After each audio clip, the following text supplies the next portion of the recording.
Good morning, Rustydrift RC here. Today we're going to show you some of the mods I did on the rear suspension of my Tamiya CC-01. I was able to get a little bit more travel, a little bit more lift out of it. I believe I went with a 90mm shock on it this time. First off, take the body off. One of the first things you'll notice is that I trimmed off the rear inner fenders, okay, and the rear shock mounts, the upper shock mounts, were mounted to those fenders, so I had to come up with a way to mount the shock. And since I was going with a longer shock to get some more extension, and I went with the axial SCX10 shock hoops on the back here. I just went ahead and drilled into the side of the chassis. All right, where the shock hoops mount, I went ahead and connected the two shock hoops together with a 58mm aluminum link. Okay, so the shocks mount right in, the shock hoops mount the screw right into that link. I also braced it with a 1.5mm thick aluminum plate on either side between the two, between the chassis and the links. If you wanted to eliminate that plate, you could probably go with a 61mm link, or and not use that plate. But I figured I'd get a little bit more.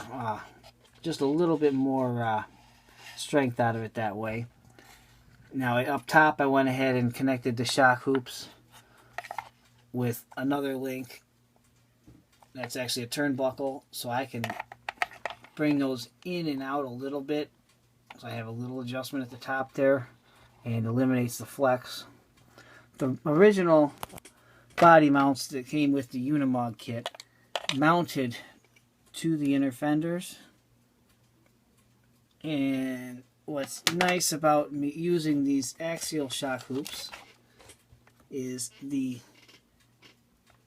axial body posts actually line right up with where those posts were, and I don't have to make any new holes in my body for that. It was kind of nice.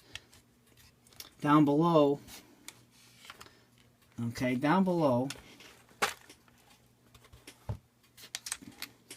the biggest problem with these CC-01s is the lower links.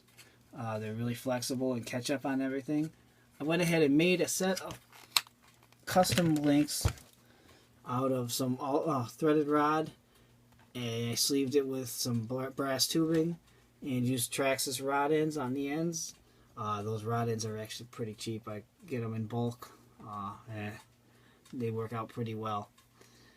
And in doing so, it eliminated the lower shock mount, the original lower shock mount, so I had to come up with a way to mount the shocks.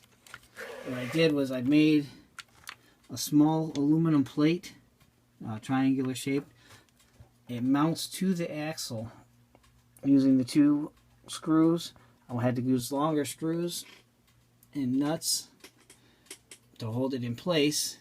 And to mount the shock, that's a Tamiya shock mount. It's off of a lunchbox. Drilled and tapped into the plate to mount the shock mount to the plate. I didn't change the upper links. The plastic upper links are usually okay, not much of a problem. It's those lower links that are the big issue. I will eventually change those upper links out. I'd like to make them a little bit shorter and try to kind of rotate that pinion up a little bit so the drive shaft doesn't drag as much, and kind of get a little bit less of an angle there on that U-joint.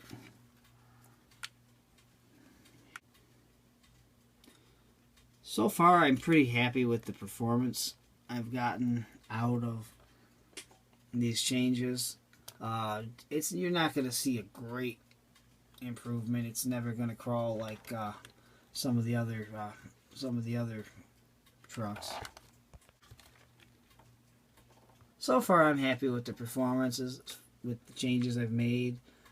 It's never going to be, a top performer, compared to some other trucks, but with a couple little changes, it's an enjoyable truck. It won't hang up quite as much.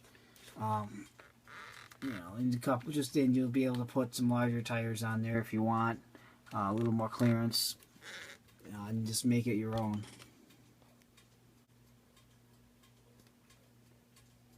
Alright, thank you for watching. Go ahead, like and subscribe. I hope you enjoyed, and have a good day. Until next time, this is Rustydrift RC. Thank you.